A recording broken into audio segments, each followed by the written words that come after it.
जय श्री राधे गोविंद, श्री हरिदास, जय बाबा भोलेनाथ। आज हम इस वीडियो में श्रावण मास महात्म्य का अध्याय 7 सुनेंगे। इससे पिछले वीडियो अध्याय 6 में हमने श्रावण मास महात्म्य में भगवान भोलेनाथ ने ब्रह्मपुत्र सनत कुमार को सोमवार व्रत की विधि बताई और आज इस 7वें अध्याय में हम मंगला गौरी व्रत का वर्णन तथा व्रत की कथा सुनेंगे। तो चलिए शुरू करते हैं श्रावण मास महात्म्य का 7वां अध्याय। ईश्वर बोले, भगवान शिव ब्रह्मपुत्र सनत कुमार जी से बोले, अब मैं अति उत्तम भौम व्रत का वर्णन करूंगा, जिसके अनुष्ठान करने मात्र से वैधव्य नहीं होता। विवाह होने के पश्चात 5 वर्षों तक यह व्रत करना चाहिए। इसका नाम मंगला गौरी व्रत है। यह पापों का नाश करने वाला है। विवाह के पश्चात प्रथम श्रावण शुक्ल पक्ष में पहले मंगलवार को यह व्रत प्रारंभ करना चाहिए। केले के खंभों से सुशोभित एक पुष्पमंडल बनाना चाहिए और उसे अनेक प्रकार के फलों तथा रेशमी वस्त्रों से सजाना चाहिए। उस मंडप में अपने सामर्थ्य के अनुसार देवी की स्वर्णमयी अथवा अन्य धातु की बनी प्रतिमा स्थापित करनी चाहिए। उस प्रतिमा के 16 उपचारों से, 16 दुर्वा दलों से, 16 चावलों से तथा 16 चने की दालों से मंगला गौरी नामक देवी का पूजन करना चाहिए और 16 बत्तियों से 16 दीपक जलाने चाहिए। दही तथा भात का नैवेद्य भक्तिपूर्वक अर्पित करना चाहिए। देवी के पास ही पत्थर का सिलबट्टा स्थापित करना चाहिए। 5 वर्ष तक इस प्रकार से करने के पश्चात उद्यापन करना चाहिए। माता को वाइन प्रदान करना चाहिए, जिसकी विधि आप सुनिए। अपने सामर्थ्य अनुसार एक पल प्रमाण स्वर्ण की अथवा उसके आधे प्रमाण की अथवा उसके भी आधे प्रमाण की मंगला गौरी की प्रतिमा निर्मित करवानी चाहिए। अपनी भक्ति के अनुसार स्वर्ण आदि के बने तांडुलपूरित पात्र पर वस्त्र तथा रमणीय कंचु की ओढ़नी रखकर उन दोनों के ऊपर देवी की प्रतिमा स्थापित करनी चाहिए। पास में चांदी से निर्मित सिलबट्टा रखकर माता को वायना प्रदान करना चाहिए। इसके बाद 16 सुवासिनियों को प्रयत्नपूर्वक भोजन कराना चाहिए। हे विप्र, इस विधि से व्रत करने पर 7 जन्मों तक सौभाग्य बना रहता है और पुत्र आदि के साथ संपदा विद्यमान रहती है। सनत कुमार जी भगवान भोलेनाथ से पूछते हैं, हे प्रभु, सर्वप्रथम इस व्रत को किसने किया और किसको इसका फल प्राप्त हुआ? हे शंभु, जिस तरह से मुझे इसके प्रति निष्ठा हो जाए, कृपा करके वैसे ही बताइए। भगवान भोलेनाथ सनत कुमार जी से बोले, हे सनत कुमार, पूर्व काल में कुरु देश में श्रुत कीर्ति नामक एक विद्वान, कीर्तिशाली, शत्रुओं का नाश करने वाला, 64 कलाओं का ज्ञाता तथा धनुर्विद्या में कुशल राजा हुआ था। पुत्र के अतिरिक्त अन्य सभी शुभ चीज़ें उस राजा के पास थीं। अतः वह राजा संतान के विषय में अत्यंत चिंतित हुआ और जब ध्यानपूर्वक देवी की आराधना करने लगा, तब उसकी कठोर तपस्या से देवी प्रसन्न हो गई और उससे यह वचन बोली, हे सुव्रत, वर मांगो। देवी के ऐसे वचन सुनकर श्रुत कीर्ति बोला, हे देवी, यदि आप मुझ पर प्रसन्न हैं तो मुझे सुंदर पुत्र दीजिए। हे देवी, आपकी कृपा से अन्य किसी भी वस्तु का अभाव नहीं है। उसका यह वचन सुनकर पवित्र मुस्कान वाली देवी ने कहा, हे राजन, तुमने अत्यंत दुर्लभ वर मांगा है, फिर भी कृपावश मैं तुम्हें अवश्य दूंगी। किंतु हे राजन सुनिए, यदि परम गुणी पुत्र चाहते हो तो वह केवल 16 वर्ष तक जीवित रहेगा, और यदि रूप तथा विद्या से विहीन पुत्र चाहते हो तो दीर्घजीवी होगा। देवी का यह वचन सुनकर राजा चिंतित हो उठा और पुनः अपनी पत्नी से परामर्श करके उसने गुणवान तथा सभी शुभ लक्षणों से संपन्न 16 वर्ष की आयु वाला पुत्र मांगा। तब देवी ने भक्ति संपन्न राजा से कहा, हे नृपनंदन, मेरे मंदिर के द्वार पर आम का एक वृक्ष है। उसका एक फल लाकर मेरी आज्ञा से अपनी भार्या को उसे भक्षण करने हेतु प्रदान करो, जिससे वह शीघ्र ही गर्भ धारण करेगी। इसमें संदेह नहीं है। प्रसन्न होकर राजा ने वैसा ही किया। उसकी पत्नी ने गर्भ धारण कर लिया। 10वें महीने में उसने देवतुल्य सुंदर पुत्र को जन्म दिया। तब हर्ष तथा शोक से युक्त राजा ने बालक का जात कर्म आदि संस्कार किया और शिव का स्मरण करते हुए उसका नाम चिरायु रखा। इसके बाद पुत्र के 16 वर्ष के होने पर पत्नी सहित राजा चिंता में पड़ गए और वे विचार करने लगे कि यह पुत्र बड़े कष्ट से प्राप्त हुआ है और मैं इसकी दुखद मृत्यु अपने ही सामने कैसे देखूंगा। ऐसा विचार करके राजा ने पुत्र को उसके मामा के साथ काशी भेज दिया। प्रस्थान के समय राजा की पत्नी ने अपने भाई से कहा कि कार्पटिक का वेश यानी गुप्त वेश धारण करके आप मेरे पुत्र को काशी ले जाइए। मैंने इसके जन्म से पूर्व भगवान श्री सदाशिव से प्रार्थना की थी कि हे प्रभु, पुत्र प्राप्ति कर मैं उसे जगतपति की यात्रा के लिए भेजूंगी, अतः आप मेरे पुत्र को आज ही काशी ले जाइए और सावधानी पूर्वक इसकी रक्षा कीजिए। अपनी बहन की यह बात सुनकर भांजे के साथ वह चल पड़ा। कई दिनों तक चलते चलते वह आनंद नामक नगर में पहुंचा।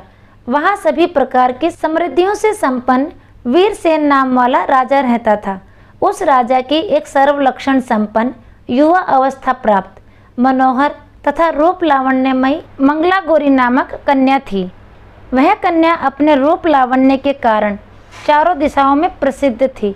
वह इतनी सुंदर थी मानो वह राजकुमारी आकाश के चांद की तुलना में धरती का चांद थी।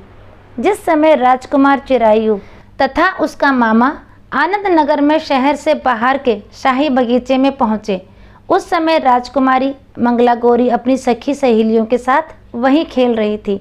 राजकुमार चिरायु तथा उसका मामा खेलती हुई लड़कियों को देखने लगे।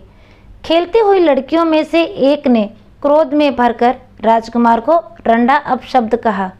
इस पर राजकुमारी ने अपनी उस सखी को डांटा और कहा, हे सखी, तुमने उन्हें अपशब्द क्यों कहा? मेरी कोई भी सखी ऐसी अमंगल वाणी बोलने वाली नहीं है। उसकी सखी अति लज्जित हुई और उसने क्षमा मांगी। राजकुमारी ने उसे बतलाया कि मंगला गौरी के वर और व्रत के प्रभाव से मेरे हाथ से जिनके भी माथे पर चावल गिर जाएंगे, उसके साथ मेरा विवाह हो जाने पर यदि वह अल्प आयु वाला है तो भी चिरायु वाला हो जाएगा। इसके बाद वह सभी अपने अपने घर चली गईं। उसी दिन राजकुमारी का विवाह था। भालिक देश के दृढ़धर्मा नामक राजा के पुत्र सुकेतु नाम वाले के साथ उसका विवाह निश्चित किया गया था। वह सुकेतु विद्याहीन, कुरूप तथा बहरा था। तब सुकेतु के साथ आए हुए उन लोगों ने विचार किया कि इस समय कोई दूसरा श्रेष्ठ वर ले जाना चाहिए और विवाह संपन्न हो जाने के बाद वहां सुकेतु पहुंच जाए। उन लोगों ने चिरायु के मामा के पास जाकर याचना की कि आप इस बालक को हमें दे दीजिए, जिससे हमारा काम सिद्ध हो जाए। इस पृथ्वी पर परोपकार के समान दूसरा कोई धर्म नहीं है। उनकी बात सुनकर चिरायु का मामा मन ही मन बहुत प्रसन्न हुआ, क्योंकि इसने उपवन में पहले ही कन्या मंगला गौरी की बात सुन ली थी। फिर भी उसने एक बार कहा कि आप लोग इसे किस लिए मांग रहे हैं? कार्य की सिद्धि हेतु वस्त्र अलंकार आदि मांगे जाते हैं, वर तो कहीं भी नहीं मांगा जाता। तथापि आप लोगों का सम्मान रखने के लिए मैं इसे दे रहा हूँ। इसके बाद चिरायु को वहाँ ले जाकर उन लोगों ने विवाह संपन्न कराया। सप्तपदी आदि के हो जाने पर रात्रि में शिव पार्वती की प्रतिमा के समक्ष उस चिरायु ने हर्षयुक्त होकर मंगला गौरी के साथ शयन किया। उसी दिन चिरायु के 16 वर्ष पूर्ण हो चुके थे और अर्धरात्रि में साक्षात काल सर्प रूप में वहां आ गया। इसी बीच संयोग वंश राजकुमारी जग गई। उसने उस महासर्प को वहां देखा और वह भय से व्याकुल होकर कांपने लगी। तभी उस कन्या ने धैर्य धारण कर 16 उपचारों से सर्प की पूजा की और पीने के लिए दूध दिया। उसने दीनता भरी वाणी में उस सर्प की प्रार्थना तथा स्तुति की। उसने दीन वाणी में नागदेव से अपने पति को न मारने की प्रार्थना की और कहा कि यदि ऐसा हुआ तो मैं उत्तम व्रत करूंगी। फिर प्रार्थना करते हुए कहा, ये जिस तरह से त्रिकाल तक जीवित रहें आप वैसा कीजिए। नागदेव राजकुमार को छोड़कर अपने कमंडल के अंदर चले गए। यह देखकर राजकुमारी मंगला गौरी ने अपनी चोली से कमंडल का मुख बंद कर दिया। इसी बीच उसका पति अंगड़ाई लेकर जाग गया और अपनी पत्नी से बोला, हे प्रिय, मुझे भूख लगी है। तब राजकुमारी ने राजकुमार को देवी के समीप से खीर लड्डू लाकर खाने को दिए।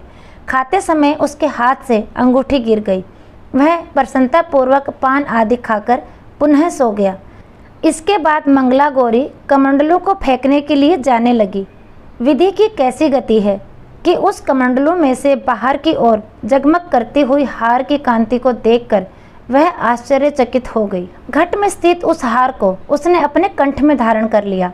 इसके बाद कुछ रात शेष रहते ही चिरायु का मामा आकर चिरायु को ले गया। इसके बाद वर पक्ष के लोग सुकेतु को वहां ले आए। उसे देखकर मंगल गौरी ने कहा, यह तो मेरा पति नहीं है, यह तो रात को मेरे पास नहीं था। इस पर वर पक्ष के लोग चकित हुए और मंगल गौरी से कहने लगे कि यदि यह तुम्हारा पति नहीं है तो तुम इसका कुछ ठोस आधार बतलाओ। वह बोली, मेरे स्वामी ने मुझे अंगूठी और हार दिया है जो मैंने पहन रखे हैं। रात्रि में पति सहवास के समय मेरे पति का केसर युक्त पांव मेरी जांघ में चित्रित है। अब सुकेतु बतलाए कि क्या यह इसने किया है। रात के समय मेरे और मेरे पति के बीच जो बातचीत हुई और हमने क्या भोजन किया था वह सभी बतलाए तो यह मेरा पति होगा। मंगल गौरी की बात सुनकर वर पक्षी जनों ने कहा, ठीक है, लेकिन सुकेतु किसी भी प्रश्न का उत्तर नहीं दे सका। इस पर कन्या पक्ष वालों ने उसके साथ राजकुमारी को भेजने से इनकार कर दिया। वर पक्षीय जन अपना सा मुंह लेकर जैसे आए थे वैसे ही लौट गए। मंगल गौरी के पिता ने वर पक्ष का वृत्तांत कानों कान सुन लिया कि स्वरूप से कुरूप होने के कारण उन लोगों के द्वारा किसी अन्य को वर के रूप में आदरपूर्वक लाया गया था। कुछ समय पश्चात मंगल गौरी के पिता महाराज वीरसेन ने महायज्ञ करवाया। उसने देश विदेश के नरेशों और राजकुमारों को उस महायज्ञ में आमंत्रित किया। उस दिन मंगल गौरी स्त्री कक्ष में पर्दे की ओट में बैठकर अपने पति की तलाश में यज्ञ में आने वाले राजकुमारों को देखने लगी। उधर चिरायु भी अपने ससुराल का हाल जानने के लिए अपने मामा के साथ वहां आन पहुंचा। जैसे ही राजकुमार चिरायु पर्दे के सामने से गुजरा तो मंगल गौरी ने उसे देखकर पहचान लिया। अपने पिता से बोली, यही मेरे पति हैं। राजा ने उन दोनों को राजमहल में बुलवाया। मंगल गौरी द्वारा बतलाई गई निशानियों से वही उसका पति सिद्ध हुआ। राजा ने उसे वस्त्र आभूषण धन संपदा अश्व गज सेना देकर उसकी पत्नी को उसके साथ विदा कर दिया। राजकुमार अपनी पत्नी मामा और धन संपदा सहित अपने पिता की नगरी में लौट आया। लोगों के मुख से उसे आया हुआ सुनकर उसके माता पिता को विश्वास नहीं हुआ। उन्होंने सोचा कि प्रारब्ध अन्यथा कैसे हो सकता है। इतने में वह अपने माता पिता के पास आ गया और स्नेह से परिपूर्ण वह चिरायु भक्तिपूर्वक उनके चरणों में गिर पड़ा। तब अपने पुत्र का मस्तक चूमकर उन दोनों ने परम आनंद प्राप्त किया। पुत्र वधू मंगल गौरी ने भी सास ससुर को प्रणाम किया। तब सास उसे अपनी गोद में बिठाकर सारा वृत्तांत शीघ्रतापूर्वक पूछने लगी। हे महामुने, तब पुत्र वधू ने भी मंगला गौरी के उत्तम व्रत का महात्म्य तथा जो कुछ घटित हुआ था वह सब वृत्तांत बताया। भगवान शंकर बोले, हे सनत कुमार, मंगला गौरी ने मंगल व्रत के पुण्य से अपने पति को मृत्यु का ग्रास नहीं बनने दिया तथा उसकी जीवन रक्षा कर दोनों कुल का सम्मान बढ़ाया। हे सनत कुमार, मंगल गौरी के कारण ही तब से यह व्रत मंगल गौरी के नाम से प्रसिद्ध हुआ। इस पावन कथा को जो कोई भी कहता है सुनता है उसके सभी मनोरथ पूर्ण हो जाते हैं, इसमें संदेह नहीं है। श्री सुत जी बोले, हे ऋषियों, इस प्रकार शिव जी ने सनत कुमार को यह मंगला गौरी व्रत बताया और उन्होंने सभी कार्यों को पूर्ण करने वाले इस व्रत को सुनकर महान आनंद प्राप्त किया। इस प्रकार श्री स्कंद पुराण के अंतर्गत ईश्वर सनत कुमार संवाद में श्रावण मास महात्म्य में मंगला गौरी व्रत कथन नामक 7वां अध्याय समाप्त। अगर आपको मेरा यह वीडियो पसंद आया हो तो इसे फ्रेंड्स फैमिली में ज़रूर शेयर करें। फिर मिलेंगे अगले वीडियो में, तब तक के लिए सभी को प्रेम भरी राधे राधे। ओम नमः शिवाय।